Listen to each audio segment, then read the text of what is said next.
So students, अगला question number 8 जो आपके लिए है। लास्ट एक्सरसाइज के कुछ ही क्वेश्चंस बचे हैं हमारे, इसके बाद 4 ही क्वेश्चंस और बचे हैं, वो भी सेपरेट एक वीडियोस में आपको देता रहूंगा। तो बहुत देर से वीडियोस बना रहा हूँ, इसलिए मैंने पहले सॉल्व करके रख दिया है ना। तो मेरी जो है आईफोन की मेमोरी भर गई है ना, स्टोरेज फुल हो गया। तो सो आई एम सॉरी, बट करते हैं कुछ ना कुछ तो करते हैं भाई। इंशाल्लाह अल्लाह ने चाहा तो कैमरा से शूट करेंगे, है ना। तो चलिए अगले क्वेश्चन की तरफ बढ़ते हैं, जिसमें लिखा हुआ है if the non parallel side of a trapezium are equal prove that it is a cyclic. ठीक है, हमको ये करना है, एक नॉन पैरेलल साइड है ट्रेपेजियम के, वो इक्वल है और कह रहा है आप उसको साइक्लिक प्रूव करके दिखाओ। तो हम साइक्लिक करने के लिए हमको क्या करना पड़ता है, 180 डिग्री शो करके दिखाना पड़ता है। तो मैं यहाँ पे ट्रेपेजियम का डायग्राम बना देता हूँ। ठीक है, ट्रेपेजियम का एक डायग्राम बना देता हूँ। ये हमारा हुआ है ट्रेपेजियम ए बी सी और डी, जिसमें ए बी और सी डी ये दोनों लाइन ऐसी हैं जो पैरेलल है। ट्रेपेजियम में 2 साइड्स पैरेलल होती हैं, ठीक है, 2 साइड पैरेलल नहीं होती, 4 होती टोटल साइड, तो 2 साइड्स पैरेलल होती है ना। कोई भी 2 साइड को पैरेलल करते हैं तो वो ट्रेपेजियम होता है। अब एक क्या करना है, एक और नॉन पैरेलल साइड यहाँ पे हम ड्रॉ करेंगे बाय कंस्ट्रक्शन। हम एक नॉन पैरेलल साइड ड्रॉ करेंगे सेम एडी की तरह। ठीक है, हमने एक ये लाइन ड्रॉ कर दी जो एडी के पैरेलल है। तो वही लिखा हुआ था इफ द नॉन पैरेलल, जो नॉन पैरेलल है मतलब ये जो पैरेलल जो थी ये नॉन पैरेलल, तो ये ट्रेपेजियम है, बराबर है, इक्वल है, तो आपको साइक्लिक प्रूफ करके दिखाना। तो यहाँ पे 2 एंगल बनेंगे, तो एक एंगल मैंने 1 रख दिया और एक एंगल 2 रख दिया। ठीक है, अब देखिए मैं आपको क्वेश्चन समझाता हूँ। इन ट्रेपेजियम में A B C D, A B is parallel to C D, A B जो है वो सी डी के पैरेलल, और उन्होंने बोला है एडी जो है वो किसके बराबर है, बीसी के बराबर है। ठीक है, एडी जो है वो किसके बराबर है, बीसी के बराबर है। ये नॉन पैरेलल है, मतलब जो पैरेलल नहीं है ना। If non the parallel side of a trapezium are equal, जो नॉन पैरेलल जो पैरेलल नहीं है वो दोनों की साइड कैसी है, सेम है। चलो draw AD is parallel to B. हमने एक क्या करा, एडी जो है पैरेलल कर दिया बीई के, इसको पॉइंट दे दिया हमने बीई। हमने बाय कंस्ट्रक्शन किया हुआ है, यहाँ मैं कंस्ट्रक्शन लिखना भूल गया हूँ, तो यहाँ आप कंस्ट्रक्शन लिख दीजिएगा। ठीक है, और यहाँ पे कोऑर्डिनेटर में हमको क्या करना है, प्रूफ करना है। ठीक है, प्रूफ करना है, तो यहाँ पे मैंने लिख दिया टू प्रूफ। ठीक है, और फिर यहाँ से हम प्रूफ कर रहे हैं। ठीक है, चलो तो हमने यहाँ पे कंस्ट्रक्शन में क्या करा, AD is parallel to BE, AD किसके पैरेलल हो गया, BE के। आगे प्रूफ क्या करना है, कोऑर्डिनेटर ABD, कोऑर्डिनेटर ABD पे करते हैं।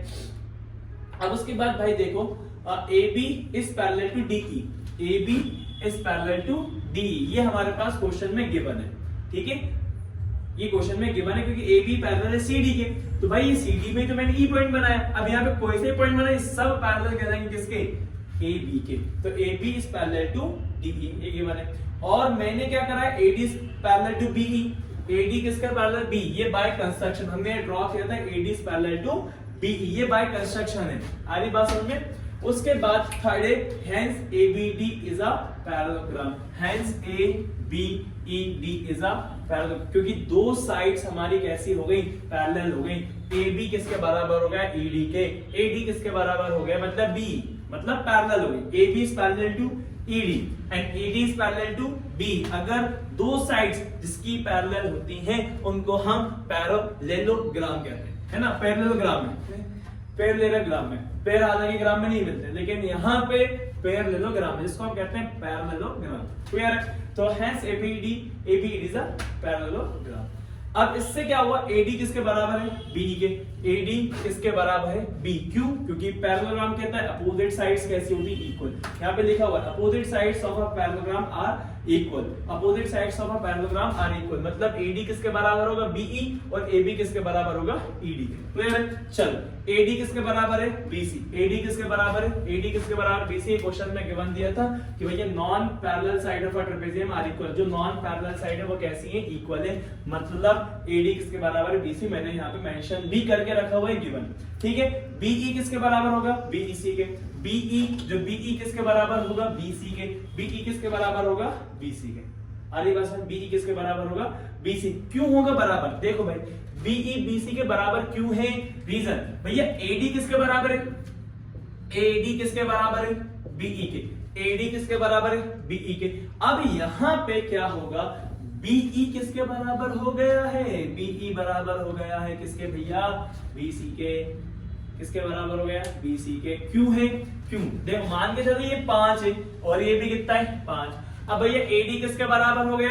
बीई के। मतलब बीई की वैल्यू कितनी आ गई? 5 आ गई। अब जब बीई 5 है, बीसी की शक्ल भी 5 दिख रही है ना, तो भैया ये दोनों सेम है या नहीं? इसलिए एडी किसके बराबर था? बीई। और बीई किसके बराबर होगा? बीसी की। ये पुराना कंसेप्ट है कि एडी नॉन पैरेलल है बीसी के। ये जितना है उतना ही ये रहे।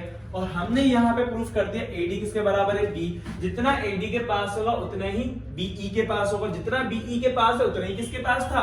बीसी के पास। इसलिए कैसे है? सेम। तो मैंने यहाँ लिख दिया BE equal to BC. Clear है? सब कुछ क्रिस्टल क्लियर होना चाहिए, एकदम क्रिस्टल क्लियर। अब आ जाओ, थोड़ी सी स्टेप बची इन ट्रायंगल ईबीसी। ईबीसी पे आते हैं, ये सब हटा देता हूं, ये सब हटा देता हूं।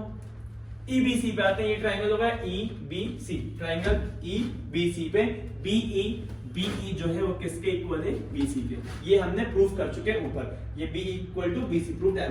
ठीक है। हैंस एंगल सी किसके बराबर है? हैंस एंगल सी किसके बराबर? एंगल 2 के। क्यों है? क्योंकि दोनों साइड कैसी है? सेम है। तो भैया आइसोसेलेस ट्रायंगल में 2 साइड्स कैसी होती है? इक्वल। तो उसके अपोजिट एंगल्स भी कैसे होंगे? बराबर। ये 2 साइड कैसे? सेम। तो एंगल सी किसके बराबर होगा? एंगल 2 को। एंगल सी किसके बराबर? 2। मैंने यहाँ पे लिखा भी in isosceles triangle the angles two equal sides are equal. मतलब उनके साइड, जैसे इनके सामने ये वाला, इनके सामने ये वाला, तो इनके एंगल भी कैसे होते हैं? बराबर आइसोसेलेस ट्रायंगल। याद रखिएगा पूरी सारी चीजें माइंड में। उसके बाद एंगल ए किसके बराबर होगा भैया? एंगल ए किसके बराबर होगा भैया? एंगल ए किसके बराबर होगा? 1 के। एंगल ए किसके बराबर होगा? 1 के। क्यों होगा?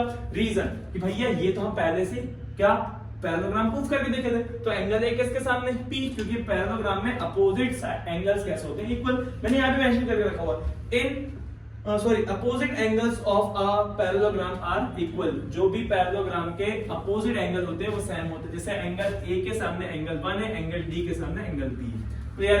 तो हमने यहाँ लिख दिया एंगल इक्वल टू एंगल 1। अब देखो भाई, इसको इक्वेशन 1 माना, इसको इक्वेशन 2, दोनों को इक्वेट करना। एंगल 1 आरएचएस को RHS sir, angle 1 plus angle 2, ये होगा एंगल 1 प्लस एंगल 2 कितना होगा? 180। एंगल 1 और एंगल 2 कितना होगा? इन दोनों मिला कितना होगा? 180। और क्यों? क्योंकि भैया लीनियर लाइन में, अगर एक लाइन में अगर आप एंगल बनाओगे तो ये दोनों का सम कितना आएगा? 180। इसलिए क्योंकि मैंने लीनियर पैर। उसके बाद लेफ्ट हैंड साइड में क्या है? एलएचएस में क्या है? ए। एलएचएस में क्या है? सी। इन दोनों का प्लस करने पे भी, इन दोनों का प्लस करने पे भी कितना आएगा? 180। क्यों आएगा? क्योंकि हमने इक्वेशन 1 और 2 में देखा है कि 1 और 2 का प्लस करने पे 180 आ रहा है। तो एंगल ए और एंगल सी का भी प्लस करने पे कितना आएगा? 180। मतलब एंगल ए और एंगल सी का प्लस करेंगे तब भी कितना आएगा? 180।